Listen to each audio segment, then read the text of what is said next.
दोस्तों, सीरियल अनुपमा में एक बार फिर से एक बहुत बड़ा ट्विस्ट आने वाला है। नवरात्रि के डांस परफॉर्मेंस के बीच अचानक से अनुपमा का बेटा आकर पीछे से उसे गले लगा लेता है। समर आ जाता है अपनी माँ से मिलने। अब ऐसे में दोस्तों, क्या समर सच में वापस आ गया है या फिर उसकी आत्मा अपनी माँ से मिलने आई है?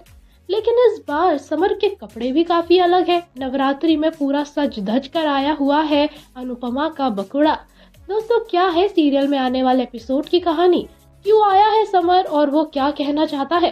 बताएंगे आपको सब कुछ पूरे विस्तार से। लेकिन उससे पहले अगर आपने अभी तक चैनल सब्सक्राइब नहीं किया है तो जल्दी से करें और बेल नोटिफिकेशन को दबाना आप बिल्कुल ना भूलें। दोस्तों, सीरियल अनुपमा के आने वाले एपिसोड्स में आप लोगों को एक मेजर ट्विस्ट देखने को मिलेगा। आपको कहानी में नजर आएगा कि अनुपमा शाह हाउस में एक बहुत बड़ा नवरात्रि का फंक्शन रखती है। जी हाँ, नवरात्रि में घर में शोरगुल होता है, सेलिब्रेशन होते हैं, जिसको लेकर काफी सारे लोग नाराज भी नजर आए। लेकिन अनुपमा ने ये कहकर सबको मना लिया कि मेरे बकुड़ा का फेवरेट त्योहार है नवरात्रि और नवरात्रि का महत्व है बुराई पर अच्छाई की जीत होना और हम लोग भी एक बहुत बड़ी बुराई से लड़ रहे हैं। तो ऐसे में माँ आदिशक्ति का आशीर्वाद होना और उनका घर में विराजमान करना उन्हें हमारे लिए सौभाग्य है। हमें ये करना ही होगा। दोस्तों, इन सब के बाद घर में गरबा शुरू होता है।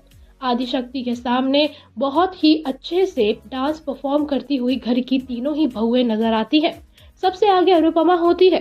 अनुपमा नाच रही होती है कि नाचते नाचते अचानक से घर में एंट्री होने लगती है समर की। समर जो एकदम सच धज के आया है अपना फेवरेट त्योहार नवरात्रि सेलिब्रेट करने के लिए। अनुपमा नाचते नाचते महसूस करती है कि उसका बेटा कहीं आसपास है। पीछे से समर आकर उसे गले लगा लेता है और कहता है कि माँ, आपने बहुत अच्छा किया। लोगों के चेहरे पे मुस्कान और मेरे परिवार में खुशियाँ सिर्फ आप ही ला सकते हो। माँ, इस परिवार से कहीं दूर मत जाना। इस परिवार की जान आप ही हो। इतना ही नहीं, समर ने और भी बहुत कुछ कहा और ये तो सबसे पहले कहा कि मेरे परिवार को एक करके रखना। इस परिवार को अब टूटने मत देना। जिसको जाना था वो जा चुका है। माँ, अब ये आपकी जिम्मेदारी है कि इस घर से और कोई ना जाए। दोस्तों, ये कहकर समर अचानक से गायब हो जाता है। यानी कि ये बात तो साफ है कि घर में समर की आत्मा आई थी और आने वाले खतरे से अनुपमा को सावधान करके चली गई। अब अनुपमा के मन में सिर्फ एक ही सवाल गूंज रहा है कि आखिर मेरे बेटे ने ऐसा क्यों कहा।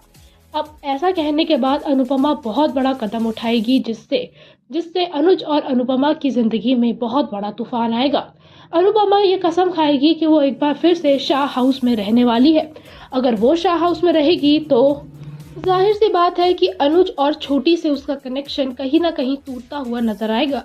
और ये बात तो अब गुरु माँ यानी कि उसकी सास को भी पसंद नहीं आ रही है। अब ऐसे में क्या होगा, क्या बड़ा कदम उठाया जाएगा, ये आने वाले एपिसोड में देखना दिलचस्प होगा। फिलहाल आप हमें कमेंट करके अपनी राय जरूर बताएं। साथ ही वीडियो को लाइक, शेयर और चैनल को सब्सक्राइब करना आप बिल्कुल न भूलें।